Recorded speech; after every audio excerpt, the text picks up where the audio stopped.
Peithon, executed in 314 BCE. One of the 7 and later 8 bodyguards of Alexander the Great, Peithon was of Illyrian stock, and he may have come into Macedonian service due to the connections created by Philip's marriage to Aldata. Thus it is possible that Peithon was a relative of Cunane and Edea, and thus an in-law of Alexander. Scholars estimate that Peithon was born around 355 BCE, making him an almost exact contemporary of Alexander the Great. As a bodyguard, Peithon would have accompanied Alexander during all of his campaigns, but he was only entrusted with independent columns in the late stages of the campaign in India. Among the bodyguards, Peithon's prestige trumped that of Aristobulus, but was significantly less than that of the other 6 bodyguards. In the summer of 323, when Alexander died in Babylon, Peithon was present, and he participated in the first settlement of Babylon. When Ptolemy proposed dividing the empire's government among the generals, who would each maintain Macedonian authority in their respective satrapies, Peithon backed this proposal. Also at this first meeting, Peithon spoke against crowning Aridaeus due to his manifest unfitness for office, and instead proposed creating a regency of Perdiccas, Leonidas, Antipater, and Craterus, until the yet unborn Alexander IV came of age. This proposal was accepted, but was then overturned by the mutiny of Meleager, which led to Aridaeus being crowned Philip III. Peithon, like the vast majority of the successors, backed Perdiccas against Meleager. As a reward, Perdiccas appointed him to the vast and wealthy province of Media.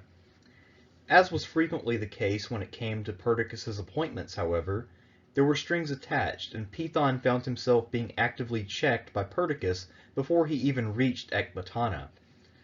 First, the northwestern portion of Media was detached from his control and given to the former Persian satrap of Media, Atribodes, thus reducing Peithon's power and resources.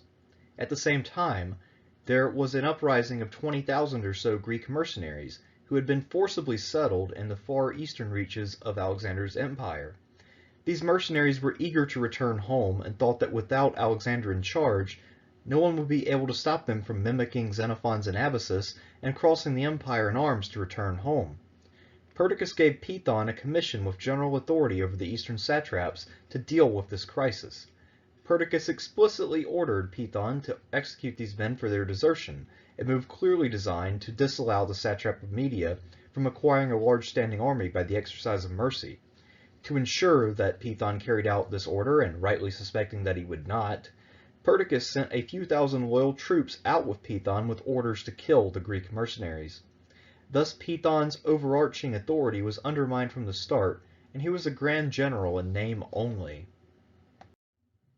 In the summer of 322, Peithon's 13,000 infantry and 8,800 cavalry intercepted about 23,000 Greek mercenaries at a place so remote that Diodorus Siculus, our only source for this encounter, does not or cannot name it.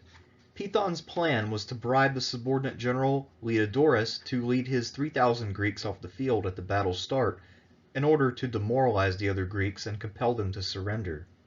This plan worked, and the Greeks soon surrendered, laid down their arms, and began to mingle with the Macedonians, many of whom were old acquaintances from the eastern campaigns. Peithon's motives may very well have been to build up a grand army of the east and challenge Perdiccas. However, it is also possible that he simply wanted to send the rebels back to their post to keep the easternmost satrapies fully garrisoned. Whatever his plan may have been, it was not to be. It is unclear whether Peithon's men disobeyed his orders due to the directive laid down by Perdiccas, or from simple greed, or some combination of the two. When the Macedonian troops noticed that the Greeks had a baggage train loaded with money, they realized that they could have had all that booty if only the battle had been joined. So now they had no choice but to slaughter the unarmed Greeks in order to acquire this wealth. In the judgment of both Waterfield and Rom, this event was a point of no return for Peithon's relationship with Perdiccas. Returning from campaign, Peithon returned the various detachments to their proper satrapies, and even took Perdiccas's men back to Babylon. Peithon very likely did not have time to return to Media, as Perdiccas soon summoned the satrap to accompany him on his campaign against Ptolemy in Egypt. Perdiccas may have realized that Peithon's loyalty was compromised and thought that it was best to keep him nearby, along with Antigenes, rather than to have these two men in their provinces, where they might do some real mischief to his cause. In Egypt, the Nile proved to be a difficult obstacle, and Perdiccas tried and failed to cross a few different times, resulting in casualties without any gains. Sensing that the men were disgruntled, and possibly having already been in contact with Ptolemy for weeks, Peithon and Antigenes gathered together about 100 men, and they visited Perdiccas's tent under the pretext of official business. Once there, Peithon and the others killed the regent. Soon thereafter, news arrived of Eumenes' victory over Craterus in Asia Minor. Peithon, Ptolemy, and the others convened an army assembly to declare Eumenes and Perdiccas's other followers in Asia Minor as outlaws. At the same assembly, by Ptolemy's proposal, the guardianship of the two kings, both of who had accompanied Perdiccas's army, passed to Peithon and the general Aridaeus, who had been responsible for Alexander's funeral procession. In exchange, the two new guardians seem to have been willing to cede control over Alexander's body to Ptolemy, who had just recently stolen it from Aridaeus.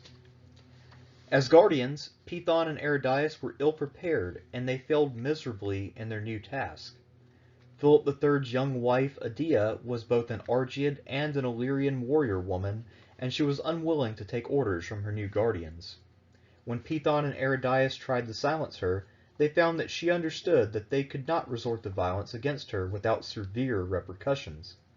The blowback from Perdiccas's complicity in the death of Adia's mother had been one of the major catalysts for the First War of the Successors, and it had effectively undermined Perdiccas's legitimacy to the point that Peithon's reputation had not been tarnished for murdering his own commander. Dismayed and defeated, Peithon and his colleague renounced their duties as guardians shortly prior to Triparadisus.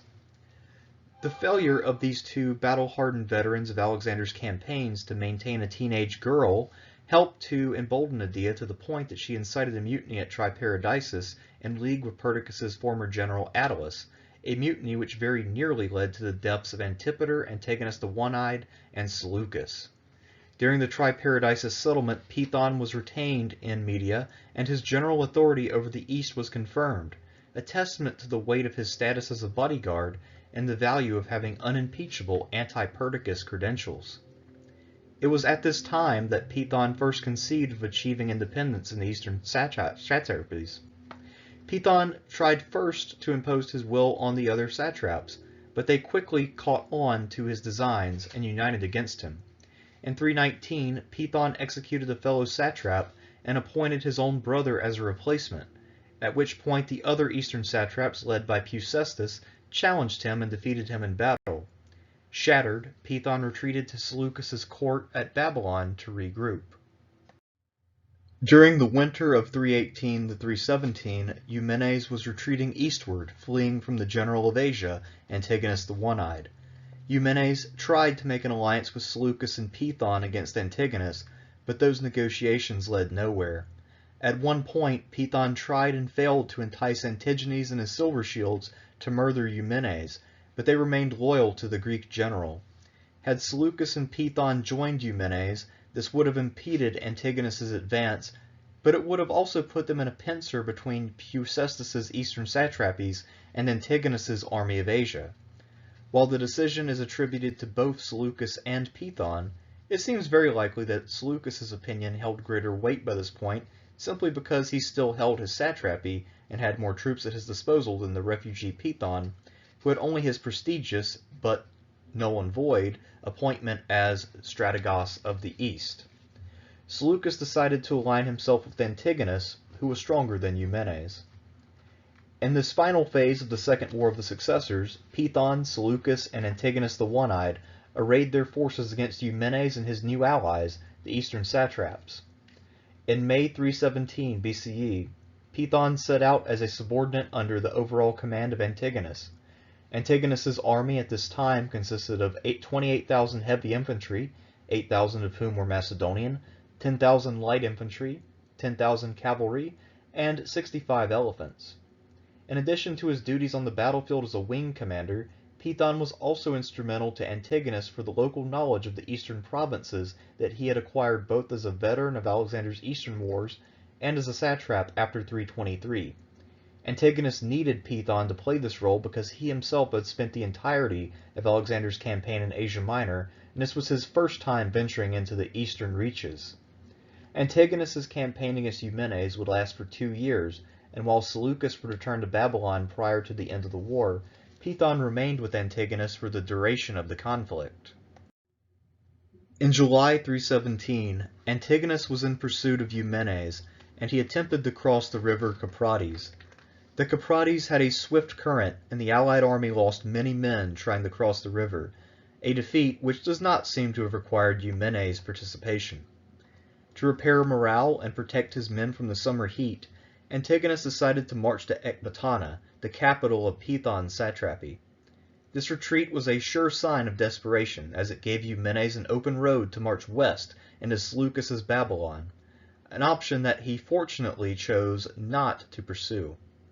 Along the way, the army passed through some unsubdued mountains, and it was harassed by local tribesmen.